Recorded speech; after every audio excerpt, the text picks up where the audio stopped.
Merci beaucoup à tous les deux d'être présents ce soir. Donc évidemment, comme d'habitude, on vous donnera la parole. N'hésitez pas à vous manifester. Donc je suis avec Colline ce soir et évidemment, dès que vous levez la main, on vient vers vous pour toutes les remarques que vous souhaitez faire, mais aussi pour toutes les questions que vous voudriez poser à nos invités.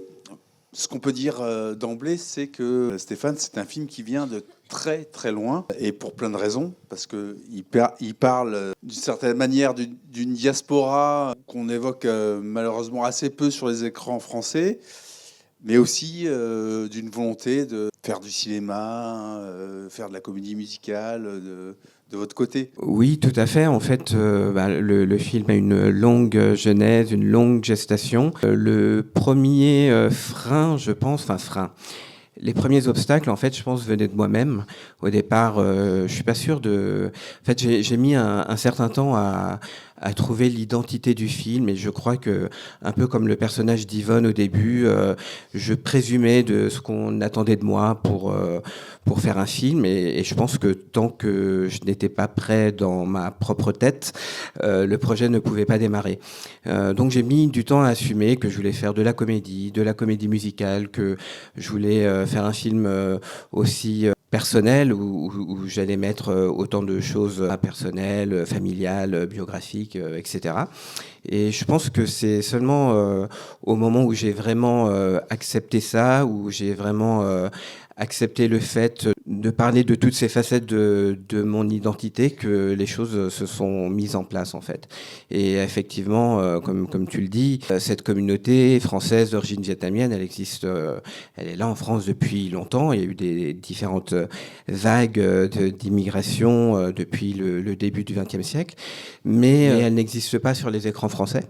Donc, je pense qu'il était temps de raconter un peu cette histoire et de la raconter de l'intérieur. Alors, le personnage d'Yvonne, qui est interprété par Clotilde, tu viens de le dire, il te ressemble un peu finalement, parce qu'il est dans cette acceptation d'être soi-même et de faire ce qu'on a envie.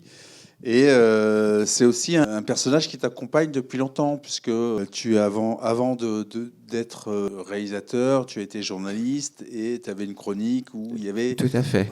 ce personnage qui était, alors à l'heure de l'intelligence artificielle, on pourrait dire, voilà, un double de Oui, toi-même. tu t'es bien renseigné. Effectivement, pendant longtemps, j'étais journaliste spécialisé dans la comédie musicale. Hein, on se refait pas, je n'invente rien. Et il y a 25 ans, donc en 2000, j'ai commencé à créer d'abord une rubrique, puis un blog sur un site qui s'appelle Regard en coulisses, qui est toujours spécialisé dans la comédie musicale, où je racontais un peu l'actualité du théâtre musical, mais à travers un angle un peu personnel et humoristique. Et petit à petit, je racontais des choses de plus en plus personnelles, parfois fictives, hein, et sous le nom d'Yvonne Nguyen, hein, dès le départ, pardon, j'ai oublié d'évoquer ça. Et puis petit à petit, l'idée de faire vivre ce personnage sur scène est venue, et il y a une douzaine d'années, j'ai écrit et mis en scène un spectacle qui s'appelait Cabaret Jaune Citron. Alors j'évoluais à ce moment-là dans le milieu du théâtre musical, mais un peu plus comme Coco, c'est-à-dire 6 euros de recettes par soir, et non pas comme Philippe Vernon et ses grands spectacles. Mais c'est à ce moment-là que j'ai rencontré Clotilde. Je l'ai rencontrée pour l'auditionner pour le rôle d'Yvonne Nguyen sur scène. Et depuis, on ne s'est pas quitté.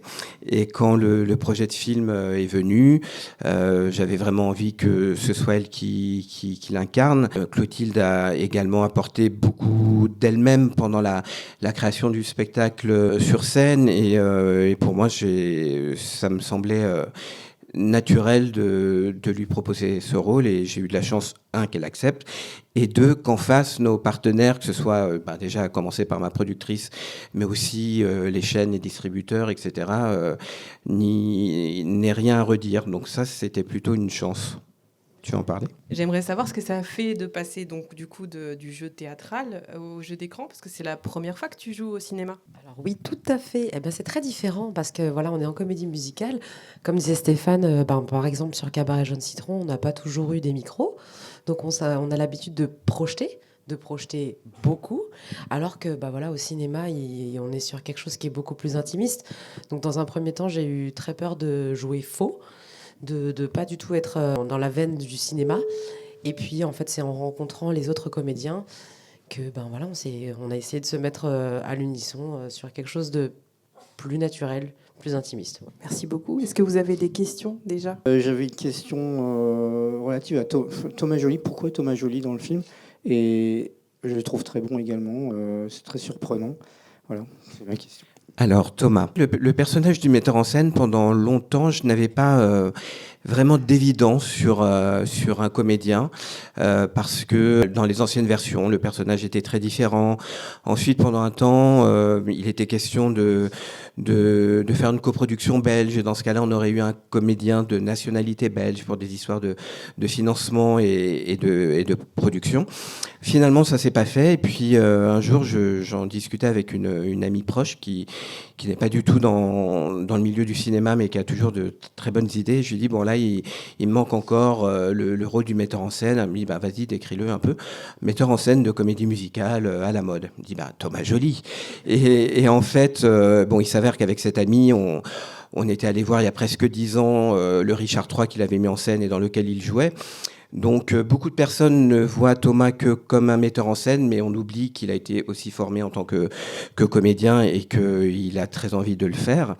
Et donc voilà, l'idée a fait son chemin. Je l'ai contacté via une amie qui joue dans Starmania, qui joue Stella Spotlight, Mag.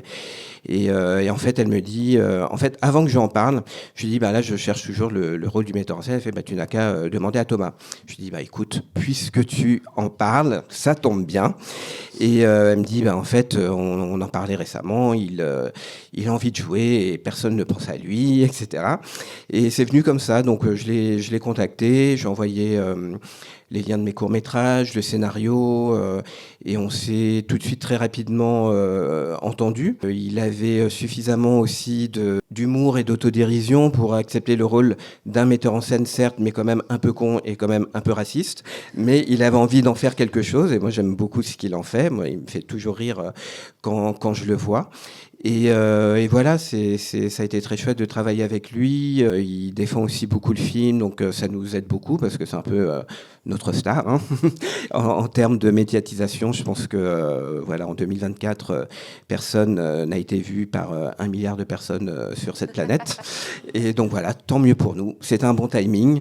Et donc on a tourné en septembre 2023, donc il était évidemment déjà dans les préparatifs, mais il a quand même le planning s'est hyper bien goupillé pour qu'il puisse trouver une dizaine de jours pour tourner avec nous. Et souvent, ce qu'il raconte quand il lui pose la question, c'est que en fait, c'était très agréable pour lui d'arriver sur le plateau et de n'être que comédien, entre guillemets, même s'il y a beaucoup de choses à faire entre comédiens, mais de ne pas avoir à penser à 1000 choses, répondre à 1000 questions et d'être un peu chouchouté pendant les journées de tournage. Donc voilà. Comme on parle des... Excuse-moi, tu voulais... Non, je me demandais juste pour rebondir sur ce que disait monsieur, c'est vrai que c'est très drôle et en même temps c'est très engagé politiquement.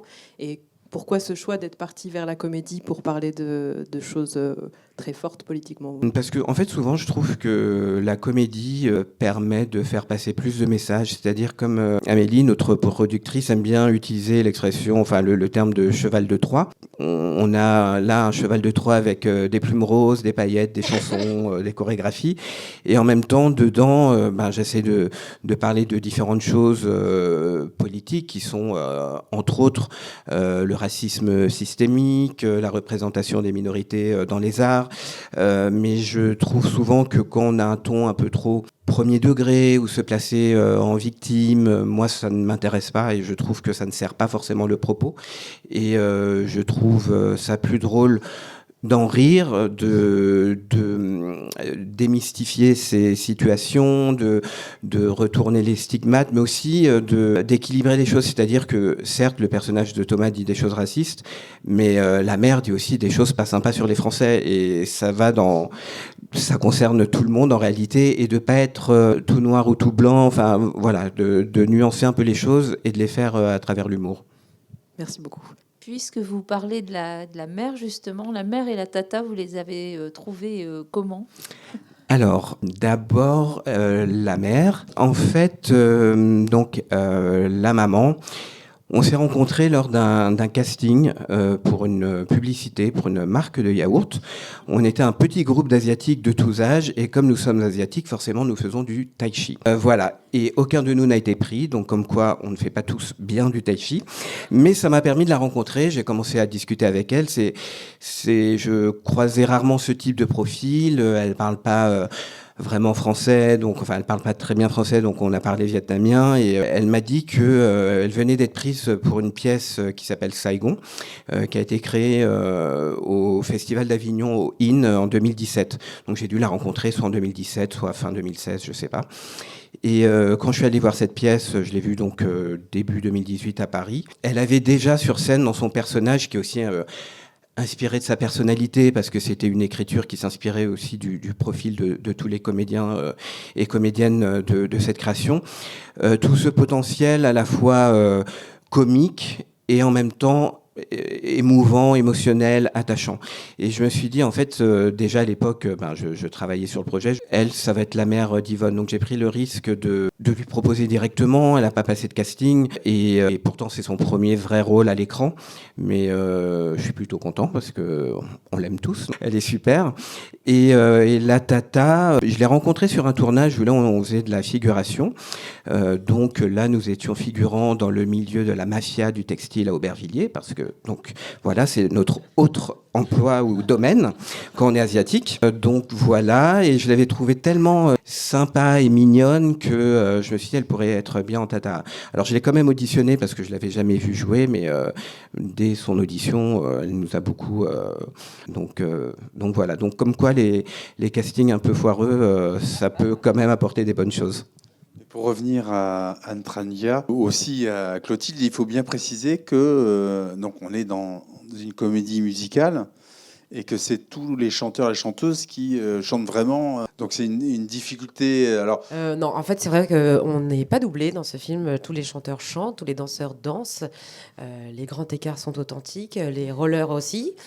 Donc oui, ça a été de la préparation parce que voilà, même si effectivement j'ai été comédienne de comédie musicale pendant 10 ans, contrairement à Yvonne, moi je sentais qu'il n'y avait pas de travail.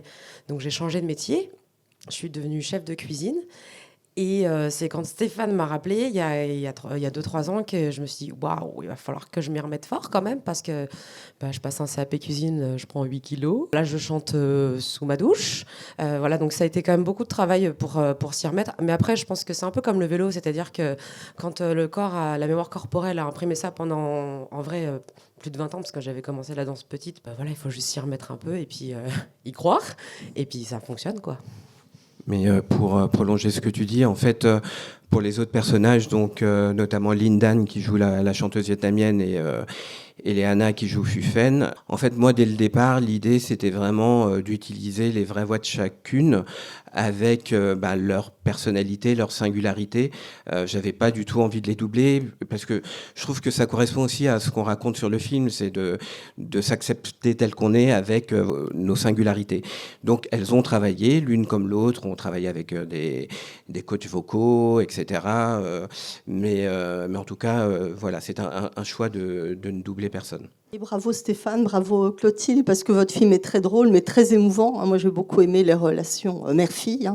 Ayant une maman italienne, ça m'a rappelé beaucoup de choses. Et ce que je voulais savoir, c'est un peu les arguments pour convaincre les producteurs, parce que là, ça paraît un film évident quand on le voit, mais pour un premier film, donc... En fait, j'ai eu la chance d'être suivi par Amélie Carré, Respiro Productions, qui a produit mes 2 derniers courts-métrages. Et là, c'est son premier long-métrage à elle aussi. Donc, on saute dans le grand bain ensemble.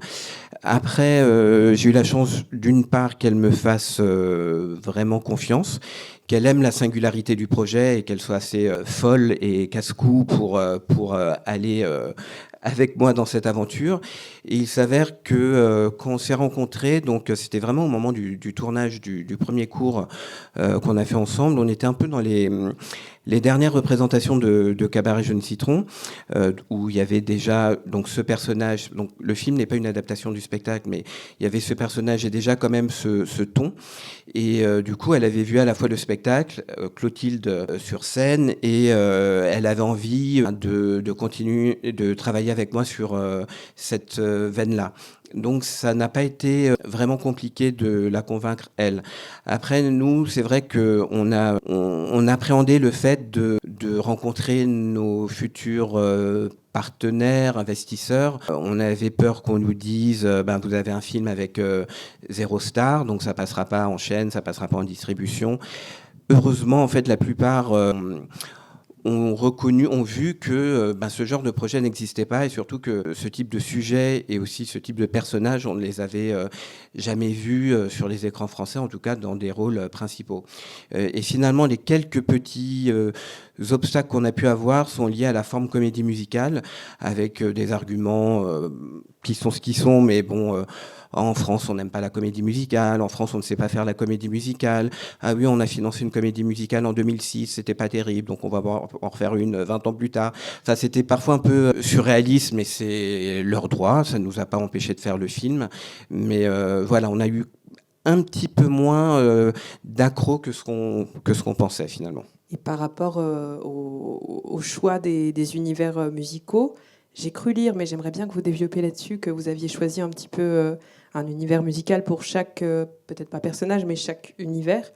Est-ce que vous pouvez en dire un peu plus ? Oui, l'idée c'était, je voulais pas avoir de l'éclectisme juste pour avoir de l'éclectisme, je voulais que ça raconte quand même quelque chose par rapport à l'histoire et par rapport aux personnages. Donc pour moi, Yvonne, elle a grandi en écoutant des comédies musicales de Broadway ou des films de Mie Legrand, donc c'est un peu plus la comédie musicale, on va dire old school, un peu jazzy. La mère, elle écoute plutôt de la variété vietnamienne, mais ça peut être aussi du cha-cha vietnamien, parce que les danses latines sont très à la mode au Vietnam depuis les années 50. Coco, pour moi, c'était le disco, funk, parce qu'il y a ce côté un peu, comment dire, pour moi, il a un peu peut-être la nostalgie de cette époque. C'est aussi une musique noire, une musique qui a été très emblématique pour les gays, donc voilà, j'avais envie de l'ancrer dans cet univers-là.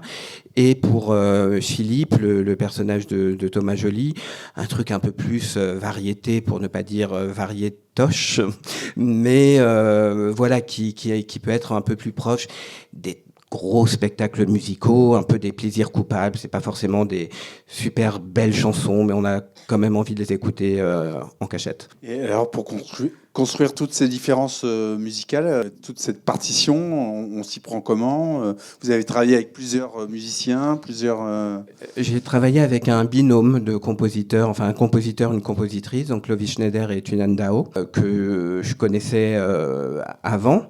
Par contre, c'est moi qui les ai mis ensemble d'une certaine manière. Dans un premier temps, en fait, j'ai attribué des chansons à chacune d'entre eux, avec quelques références, tout en les laissant très libres. Je voulais certainement pas leur dire je veux que tu fasses ça comme ça, évidemment, mais plutôt voilà, moi j'aime bien cette chanson pour ses arrangements, ou là j'aime bien les cuivres, pour qu'ils aient un peu quelques grandes lignes. Et après on a fait énormément d'allers-retours au fur et à mesure. Ils me faisaient écouter leur travail, et puis on affinait au fur et à mesure. Ça s'est étalé dans le temps, mais c'était vraiment une chouette collaboration. Jusqu'à ce titre du film, Dans la cuisine des Nguyen, qui va devenir un tube, en fait. Alors, j'espère que vous l'avez bien en tête. Oui. En fait, je l'ai confié au départ à Tunan. Tunan, en fait, elle est chanteuse, DJ, et elle compose. Je trouve qu'elle a un talent pour faire des choses qu'on retient et qui sont comme ça catchy. Et je me souviens du jour où elle est arrivée en studio, donc on était avec Clovis, et puis elle dit, bon, bah, finalement, il n'y avait pas de refrain dans ta chanson, il y avait juste écrit dans la cuisine d'Nguyen, donc j'ai décidé de le mettre 4 fois, et quasiment sur une seule note, comme ça on va le retenir. Donc j'ai dit, ah, je pense qu'on tient quelque chose. Donc voilà, donc la chanson est disponible sur toutes les plateformes depuis quelques mois, et la BO sera disponible le jour de la sortie du film. Mais oui, on espère que ce sera un tube. Est-ce que vous avez des questions encore? Oui. Oui, une question très personnelle. Comment vos familles respectives ont reçu le film ? Alors, plutôt bien. Je crois que, moi je suis issu d'une grande fratrie. J'ai 5 sœurs et 2 frères. Ils se battent pour détenir le nombre de fois qu'ils ont vu le film. Une de mes sœurs l'a vu 6 fois et elle en est très fière. Donc je pense qu'ils aiment. Après, on est issu d'une famille vietnamienne, donc on se dit pas forcément les choses de façon orale. Ah, ils me félicitent, etc. Mais ils vont pas forcément me dire, bah tiens, là je me reconnais dans ça. Et en même temps, moi, je me suis nourri pas mal de ça, parce qu'en fait, une mère à fort caractère et 5 grandes sœurs à fort caractère, c'est une inspiration permanente. Donc forcément, il y en a un peu à l'écran. De mon côté, c'était très inattendu, mais globalement pour les gens autour de moi, parce que voilà, j'avais vraiment quitté cet univers de artistique, de spectacle. Du coup, pour mes parents, ça a été très étonnant. C'était même un peu irréel, c'est-à-dire, ah, tu vas faire un film ? Ok. Sachant que voilà, moi je suis tous les jours dans ma cuisine. D'accord, avec Stéphane. Ah bah c'est super, avec Stéphane. Du coup, on connaît, c'est bien, ok, ça donne confiance. Mais en fait, mes parents n'étaient pas forcément, enfin un peu comme la maman d'Yvonne, n'étaient pas forcément archi fan que je fasse un métier artistique. Ils m'ont jamais empêché de le faire, mais j'avais pas non plus des encouragements de dingue. Donc là, quand ils ont découvert le film la première fois, oui, ça a été un grand soulagement pour moi, parce qu'ils étaient contents de le voir. Et pareil pour mon mari, qui lui n'aime pas la comédie musicale. Je me suis dit, ok, bon, il a suivi évidemment toutes les aventures, mais il m'a dit, écoute, ça, le film, je l'aime bien. Si c'est de la comédie musicale comme ça, je veux bien aimer la comédie musicale. Donc voilà, beaucoup de soulagement. Et il y avait un risque de double déception pour ton mari, parce que à la fois, lui qui n'aime pas la comédie musicale, il découvrait que tu chantais très bien. Oh bah, et alors que tu es censé cuisiner, là tu cuisines beaucoup moins bien dans le film. Donc du coup, comment on régresse là, c'est du jeu cuisine pur. En fait, bon, mon mari, on se connaît depuis très très longtemps, donc il m'avait déjà vu sur scène, il m'avait déjà entendu chanter. Et il était très content que je reparticipe à un projet artistique, et notamment avec Stéphane. Donc voilà, pour le coup, j'ai été très encouragée à avoir 2 projets en même temps. Mais oui, ça aurait pu être... En vrai, voilà, j'ai un mari qui est hyper cash, c'est-à-dire que quand c'est bien, mais quand c'est pas bien, il me le dit hyper facilement, quoi. Donc je m'attendais un peu à tout. Et donc quand il m'a dit non, c'est vraiment bien, je suis fière de toi, je me suis dit voilà. Stéphane, donc il y a 2 registres. Il y a le registre habituel de la fiction et aussi la comédie musicale. Et j'imagine qu'en termes de mise en scène, c'est aussi une composition permanente, on va dire. On les traite pas du tout de la même façon, donc, et on le ressent à l'écran. C'est-à-dire qu'il y a des envolées, oui, des libertés avec la comédie qu'on n'a pas par ailleurs. Donc, comment tu as travaillé tout ça, en fait ? Ouais, tout à fait. En fait, c'était vraiment dès l'écriture, enfin, en tout cas, dès la note d'intention. C'était très clair pour moi que... comme on est toujours avec le personnage d'Yvonne et qu'on voit la vie à travers ses yeux, la vie est bien plus belle en comédie musicale.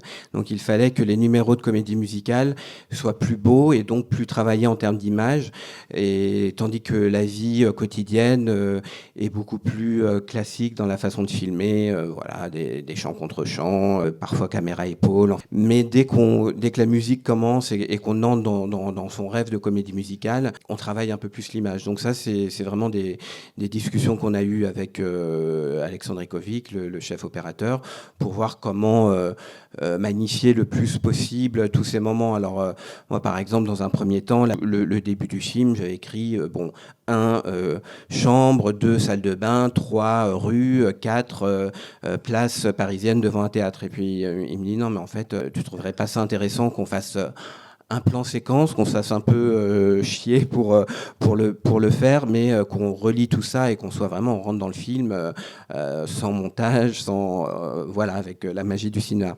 Donc j'ai dit oui parce que j'aime les challenges et que je trouve que c'est un chouette challenge. Et voilà, donc c'est un peu à cette image-là, c'est-à-dire essayer de faire en sorte que les numéros musicaux nous emmènent vers quelque chose de plus beau et de plus magique. Et d'ailleurs, c'est étonnant parce que tout à l'heure, tu disais que face aux financiers, on t'avait dit que en France, on n'aimait pas la comédie musicale. Alors quand même, on a eu une très belle époque avec les Parapluies de Cherbourg et récemment encore des films, même jusqu'au documentaire où il y avait une partie comédie musicale, jusqu'au film de François Ruffin à l'Assemblée nationale. Mais ce qui est assez amusant, c'est que pendant que tu tournais ce film-là, ou juste avant, tu as participé au film de Audiard, Emilia Pérez, qui est une pure comédie musicale, en fait. Donc, dire que les Français n'aiment pas la comédie musicale, c'est un truc assez étonnant, en fait. Oui, mais je crois que c'est quelque chose qui est hyper ancré et qu'on dit un peu de manière un peu mécanique. Après, c'est vrai que quand on a démarché pour le film, Emilia Pérez n'était pas sortie. Enfin, il y avait pas. On peut pas vraiment dire qu'il y ait. En tout cas, il n'y avait pas à ce moment-là un vrai mouvement comme ça. Moi, j'ai l'impression qu'il y a un petit regain là, léger, mais quand même regain. Mais je pense qu'il y a le fait que en France, on a un peu peur du film de genre. Et de celui-là en particulier, on se dit, bon, ben, ça va être cucu, les gens n'aiment pas ça, on n'aime pas quand... Donc voilà, il y a un truc un peu ancré, mais aussi, si on prend pas le risque, qu'on n'essaye pas de proposer des choses, on ne saura jamais. Et inversement, moi, j'ai l'impression que le cinéma français, en ce moment, il ose tout. Oui, et tous les genres, et on le voit, et même en les mélangeant, hein, pas nécessairement dans des films qu'on appréciera, mais il y a eu The Substance, il y a ton film qui est comédie musicale, il y a Emilia Pérez dans lequel tu jouais, il y a eu L'amour ouf récemment qui mélange aussi beaucoup de genres. Et il y a une vraie énergie du cinéma français. C'est plaisant à voir ça. Oui, moi j'ai l'impression que les grandes institutions, et notamment le CNC, essayent de... Centre national du cinéma. Oui, pardon. Et qui est un grand subventionneur du cinéma français, essayent de sortir le film de genre de ces cases, mais y compris la FEMIS, qui est donc une des grandes écoles de cinéma en France, où on nous dit plus il faut pas faire de films de genre. Ils essayent justement de s'ouvrir à ça. Donc je pense que petit à petit, les grandes institutions déjà commencent à changer leur regard sur le film de genre. Les commissions du CNC, donc qui décident d'attribuer ou pas des aides pour le financement des films, s'ouvrent de plus en plus aux films de genre. Donc oui, je pense qu'il y a un frémissement.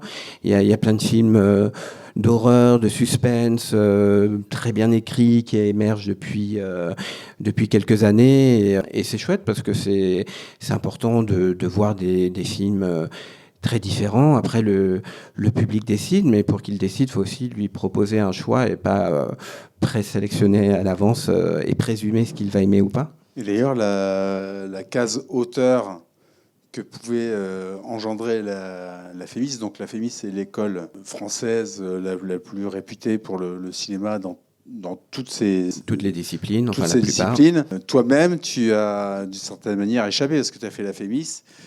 Et puis, en fait, tu n'as pas fait la FEMIS, mais ce film est inscrit J'ai dans un fait des programmes de la FEMIS. l'atelier scénario, Voilà, qui est un programme d'1 an de la FEMIS. Tu t'es assez rapidement sorti de cette note autoriste. Oui, mais en fait, pour du coup revenir à ce que j'ai dit au tout début, moi je me suis mis un peu des contraintes moi-même. C'est-à-dire que quand je suis entré à la FEMIS, je me suis dit, oh là là, je suis à la FEMIS, je rêvais d'y être, etc. Mais je pense qu'il faut que j'écrive un truc hyper sérieux, que... Voilà, je suis français d'origine asiatique, peut-être qu'il faut que je fasse un truc plus contemplatif, j'en sais rien. C'est révélateur aussi de choses qu'on a intégrées alors qu'on devrait se sentir beaucoup plus libre. Et j'en reparlais justement à ma directrice d'atelier, et c'était il y a 10 ans. Hein. Donc là, j'en ai reparlé au moment du film. Je lui ai dit, merci de m'avoir dit à un moment dans l'année, si tu as envie de faire de la comédie, fais de la comédie, en fait. Sens-toi libre de faire ce que tu veux. Mais je crois qu'on intègre parfois des barrières, des obstacles, nos propres obstacles. Les obstacles, c'est souvent nous qui nous les mettons en premier. Donc voilà, mais je m'en suis sorti. J'ai mis du temps, mais je m'en suis sorti. Je voyais que le film sortait le 5 mars, mais comment on se fait une place dans la promotion parmi toutes les sorties qui arrivent, qui viennent, surtout quand c'est un premier film? Est-ce qu'on est mis en valeur ou pas? Est-ce qu'on est mis en valeur ou pas? En fait, on est toujours face à quelqu'un, de toute façon.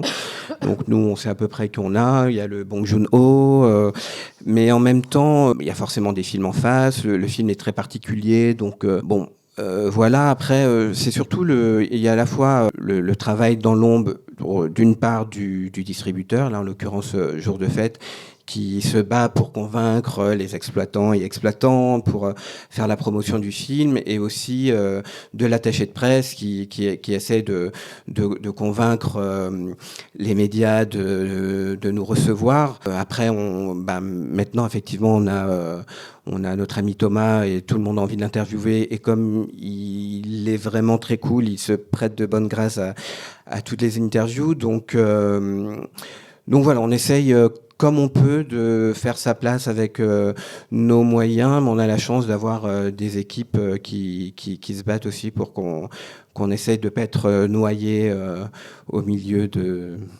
tout. Et puis il y a aussi la sphère privée, parce que dans ton cas, quand on a une famille de 5 sœurs, 2 frères qui sont hyper motivés, voilà, du coup ça crée aussi déjà... Ils vont distribuer des flyers. Ça crée déjà un peu de bouche-oreille. Et puis non, mais c'est vrai, en vrai, aujourd'hui on a un support qui est les réseaux sociaux, qui est quand même hyper efficace. Donc voilà, il y a 10 ans, quand on essayait de présenter le spectacle, voilà, c'était hyper compliqué. Maintenant, il suffit de connaître quelqu'un qui connaît quelqu'un qui le montre un tel. Donc on ne sait pas ce que ça va donner à la fin, mais on a l'impression que, en tout cas, on fait tout pour que quelqu'un parle du film. Ce qu'on peut ajouter, Clotilde et Stéphane, c'est qu'on l'a dit un peu dès le départ, c'est qu'on parle d'une communauté qui est finalement très peu présente sur les écrans, alors qu'il y a toute une histoire. Et on a tous dans notre entourage des Nguyen ou d'autres familles. Alors, tu as choisi Nguyen, pas par hasard non plus, parce que c'est le Dupont vietnamien. C'est-à-dire que 40% des Vietnamiens s'appellent Nguyen. Peut-être que ça va pouvoir intéresser du coup la communauté vietnamienne en France. Mais il y a aussi cette réalité-là quand même qui est... et moi, c'est ce qui m'a beaucoup séduit dans ce film, c'est qu'on parle vraiment d'une communauté qu'on voit très peu sur les écrans, ou comme tu l'as dit, qui est représentée autrement. Enfin, on a une autre imaginerie. On pense à Tra Lan Long, qui a fait des films, pour le coup, au Vietnam. Sauf le dernier, oui, qui a un petit... On peut pas faire plus français que le dernier. Voilà, qui est complètement français, mais qui parle quand même de cuisine, puisque c'était... le pot-au-feu de la fabuleuse histoire d'Odin Bouffant. Enfin, je ne sais plus quel est le titre... Oui. Mais voilà, il y a ça aussi qui démarque un peu le film du reste de la production, parce que sinon, monsieur a entièrement raison, le 5 mars, ça va être chaud. Mais toutes les dates sont chaudes, en fait, quelque part. Là, il y a effectivement le Jong Bong-woo, il y a Black Dog, il y a System Victoria, il y a un tas de films. Mais on ne peut pas comparer ce qui n'est pas comparable aussi. Exactement. Donc c'est ce qu'on se dit. Voilà. Exactement. Non, mais c'est pour ça que c'est pas... Il y a vraiment... Il y aura du monde au cinéma. Le film a sa particularité et il transcende quelque chose, quoi. En fait, je me suis dit, allez, je mets le nom Nguyen, comme ça, déjà, si les Nguyen viennent, j'aurai un peu de public. Vous vouliez intervenir? Oui, un petit mot sur vos projets, si vous pouvez en parler.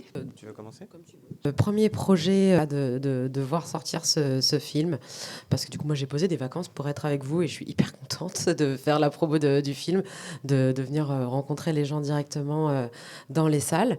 Et puis ensuite en vrai je vais attaquer la saison au travail, au restaurant. Et si la question c'est des projets artistiques, j'en ai pas vraiment. J'ai tellement galéré il y a 10 ans pour avoir du travail que ça m'a vraiment physiquement atteinte. J'ai plus du tout envie de courir et d'essayer de défendre ma place pour pouvoir jouer une institutrice ou une avocate qu'on n'imagine pas asiatique. Que voilà, je me laisse porter. je me dis, si l'univers me propose une rencontre sympa ou une histoire sympa, peut-être que j'en ferai partie, mais je vais plus chercher absolument à me battre pour avoir juste du travail, quoi. Et de mon côté, en fait, déjà, je suis également scénariste ou co-scénariste pour d'autres projets. En janvier, il y a un film que j'ai coécrit qui s'appelle Hiver à Sokcho, qui est sorti. Que j'espère que vous avez tous vu au luxe. Et donc là, je coécris 2 autres premiers longs métrages également. Et j'ai commencé à travailler, il y a plusieurs années, parce qu'il faut jamais attendre d'avoir fini l'un pour commencer l'autre, à l'écriture d'un prochain, qui sera également produit par Respiro Productions. Je continue à explorer les histoires de diaspora vietnamienne. Cette fois, c'est un film qui se passera quasiment entièrement au Vietnam, qui raconte justement le retour aux sources, ce retour dont on parle un peu de façon fantasmée dans le film, mais là qui se produira dans le prochain. Et le thème, c'est comment se réconcilier avec les fantômes de son passé, quand on a eu un passé quand même assez traumatique. Donc là, je me place du point de vue d'une mère, encore une fois, plus jeune que celle qu'il y a dans le film, mais qui a forcément connu des années de guerre. Donc ça parle de ça. Ça paraît dramatique, comme ça l'est un peu, mais j'aime aussi aller vers la paix et la lumière. Donc ce sera pas un film triste non plus. Moi, j'aimerais bien savoir, parce que j'ai l'intuition qu'il va y avoir de la joie beaucoup là-dedans, mais on parlait de ce qu'on avait envie de faire quand on était enfant tout à l'heure. Et vous disiez qu'assez tôt, en tout cas vers 15 ans, vous aviez envie d'être réalisateur. Est-ce que vous êtes heureux du film que vous avez fait ? Oui. En fait, c'est vrai que oui, on parlait de ça tout à l'heure, de ce qu'on voulait faire quand on était enfant. Moi, c'est vrai que j'ai toujours aimé raconter des histoires, mettre en scène des petites choses, etc. Et c'est vers 15 ans que je me suis dit que ce serait à travers le cinéma. J'ai eu la chance la possibilité d'aller sur des plateaux 2 fois. À l'époque, le premier, la toute première fois, je pense que j'étais en 4e, donc je devais avoir 13 ans, je sais pas, et c'était sur un film d'Agnès Varda. Et je me suis retrouvé avec Mathieu Demy, et à l'époque, je savais pas qui était Mathieu Demy, enfin personne ne savait qui était Mathieu Demy à l'époque, mais même Jacques Demy, je l'identifiais pas vraiment, même si j'avais vu Peau d'âne étant enfant. Donc je me suis dit que c'était plutôt un premier pas sympa, en fait.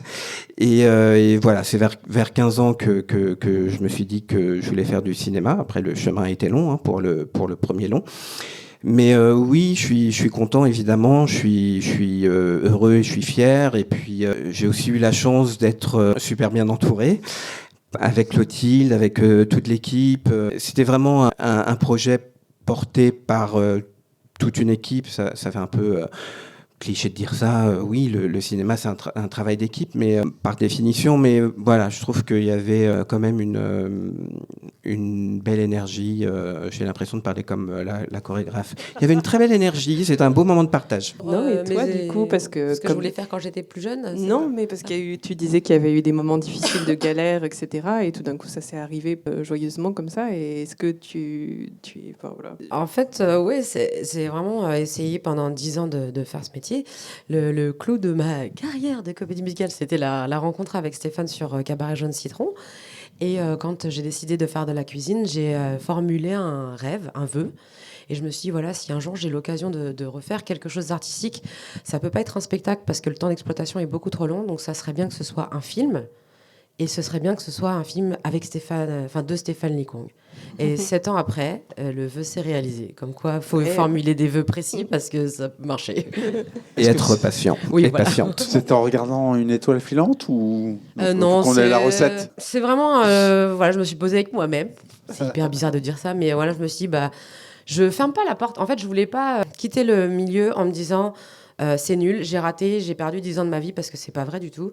Ça a été vraiment très enrichissant et un bon moment, mais il fallait que j'aille vers autre chose pour continuer à évoluer au lieu de finir par faire des projets où c'était juste pour cachetonner, faire mes heures pour garder mon régime d'intermittent.